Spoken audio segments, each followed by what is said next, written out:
For all those tuning in, I appreciate you. I know, like I did, many of you probably wanted to turn that game off, the United States against Switzerland, very early in it. There was so much great soccer going on. Anything was better than that.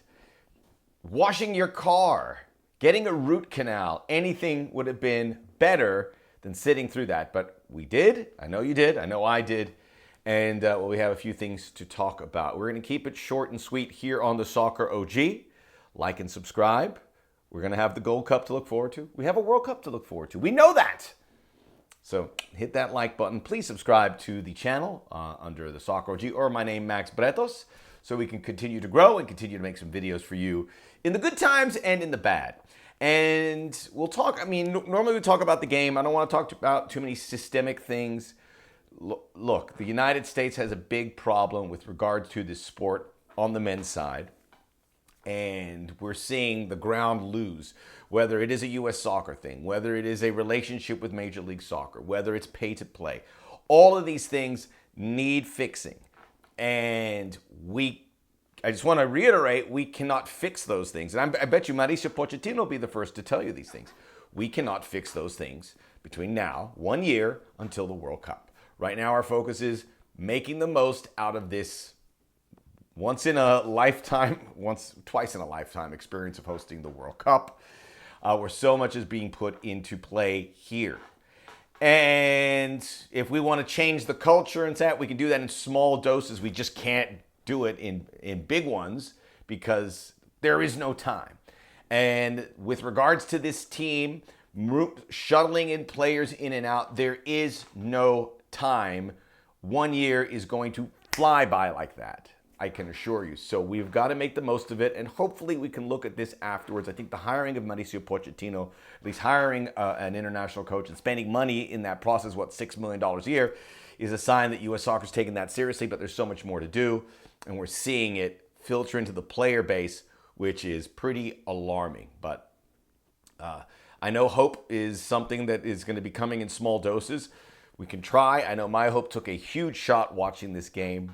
I'll start from the beginning. We're just trying to find things that can salvage this. We're just trying to find things that could salvage this, if it is salvageable. And I have my doubts at this point. So we knew this roster was missing a lot of key players. A lot of guys had no choice. They're playing at the FIFA Club World Cup. There's a lot of guys who are injured. We don't have much say in it. Really, the one it was Christian Pulisic, but he took his time off. If Christian Pulisic was here, I don't think him alone could really change or alter the way the game against the Swiss would go. So we have a limited roster, and we can't pretend it is anything more than that. It was a roster that performed very well with those key players in certain spots. Chris Richards, Malik Tillman, whomever else, some of those guys, Johnny Cardoso, who obviously didn't play great, but we had those guys in key places. So we had a good performance against Turkey. But when we saw the starting 11 for this U.S. team with a Walker Zimmerman in there, who I like Walker, but I think it's out of the depths. The two Aronson brothers, which we expected more, could have been a good storyline, but that story got wiped off the boards very quickly. Nathaniel Harriel, who's whatever, you know what I'm talking about. But we all saw this 11. We are worried because the Swiss have their program figured out. This was a Swiss it's a small country, 8 million, but they are surrounded by Germany, France, Italy geographically. So a lot of that rubs off on them. But they have gotten this thing right. After struggling to not make World Cups and Euros in the late 90s, they are in every World Cup. They are in every Euro. In the World Cup, they've made it in 2022, 2018, 2014, 2010, 2006. They made the last 5 World Cups. I think they've made the last 4 or 5 of the last 6 Euros. They generally get out of their group. They have a pipeline of players. They have a real hold of, I don't know how to describe it, the immigration in that country, where they get great players from other parts of the world to honor their badge, whether it's these native Albanians with Shaqiri and so many other guys. They're doing something right with their sport, specifically soccer. So remarkably, the United States was ranked higher than the Swiss. But knowing what we know about Swiss football, knowing what we saw with that starting 11, it felt like we were, food for the beast, right? From the beginning. I said, there's no way we're going to win this result. I said, we're not going to even tie. I knew that beforehand. Call me Nostradamus.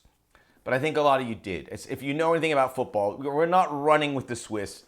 And they must have seen this early on, played around with the US 5 minutes and going, oh boy, this is going, we could do this in slow motion. And they did. And that first 45 minutes was the worst 45 minutes I've seen from a U.S. team. And we can take that limitation of the roster, but there's little things, intensity and effort that just weren't there.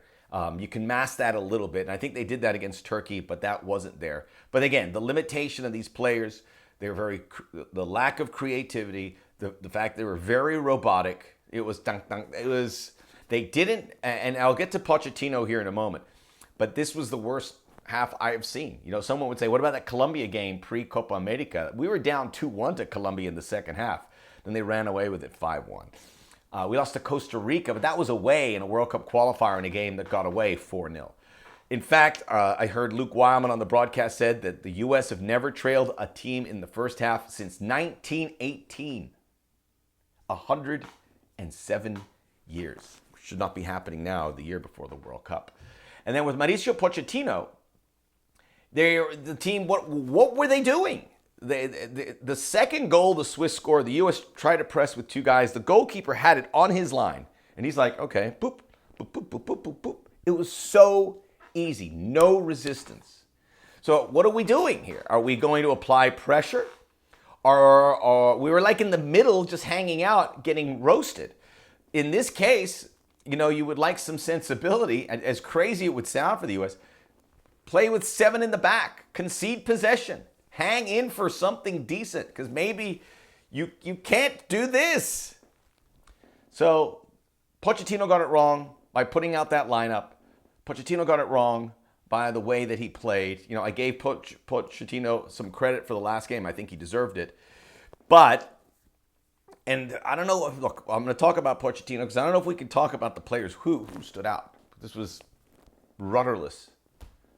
The only thing you could say is who didn't really deserve it. And I would put Matt Turner. I mean, there's these reports that Matt Turner is going to make a $9 million move to Lyon. Matt Turner, buyer beware, Lyon. For $9 million, Matt Turner really was poor in a game that we needed him. He could have prevented 2 of those goals easily. But it wasn't. And the first half was such a beatdown. The second half, the Swiss just put the brakes on because they were like, what are we going to do? We're going to kill this team by 10 goals? And they just went into second gear, picked a counterattack from time to time. But despite picking in second gear, did not give the U.S. a chance. They never came close to scoring. 0 shots on goal. A couple shots panning through. Patrick Adjemang having to give up his firstborn to beat a defender. And that's not a shot against Patrick Adjemang. He worked so hard, and the Swiss defender's like, you're not going anywhere. I got you. That was it. The gulf in professionalism, creativity, and then the physical and mental aspects. The physical aspect is something the U.S. had an edge on most of these countries. Not anymore. We don't have any edge. And we were run physically. It was, I don't know if that's conditioning or getting the weight room, but we were run. And you know me, I'll find a redeeming quality, but there were none here. It was just only bad things that you can take out of it. There's nothing. I mean, if your enthusiasm for the World Cup was low, it is non-existent. And I know casual observers aren't tuning in there, but they're going to realize when they tune in, they're seeing a very poor product. And, if they watched the first half, they were shocked. If they watched the second half, they were bored.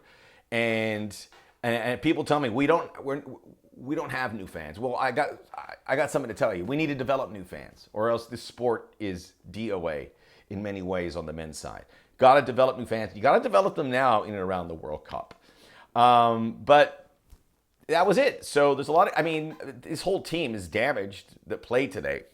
And you feel bad for Paxton Aronson and Sebastian Berhalter and Brian White, because there's no coming back, nor should they come back. I mean, you'd say this is good news for the players that aren't there, because you saw how important that Pulisic and Antti Robinson and Serginho Dest, Tim Weah, Weston McKennie are.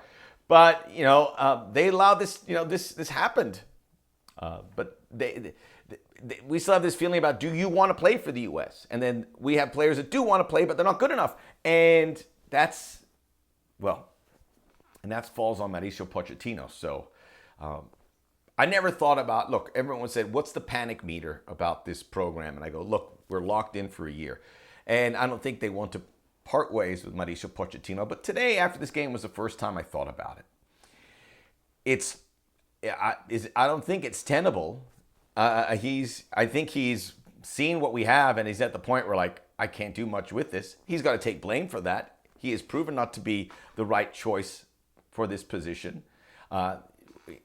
This would fall on top of a lot of shortcomings that he's had as a coach. He's had some good moments, but it's been more shortcomings.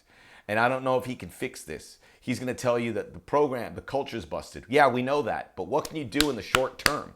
Because we got better play when Greg Berhalter was in charge, certainly with B.J. Callahan for a shorter degree. Jurgen Klinsmann, it was better. Bruce Arena, it was better. This is terrible. 4 straight losses.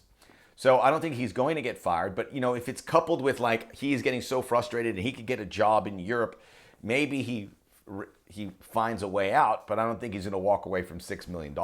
So he's in it. And the U.S., I mean, if the Gold Cup goes badly, maybe the U.S. has no choice. And they have to make some adjustment and get a guy, probably an American, that can come in here and make a plan and figure it out. Because if that was Greg Berhalter right now, I would be like, this is just unacceptable.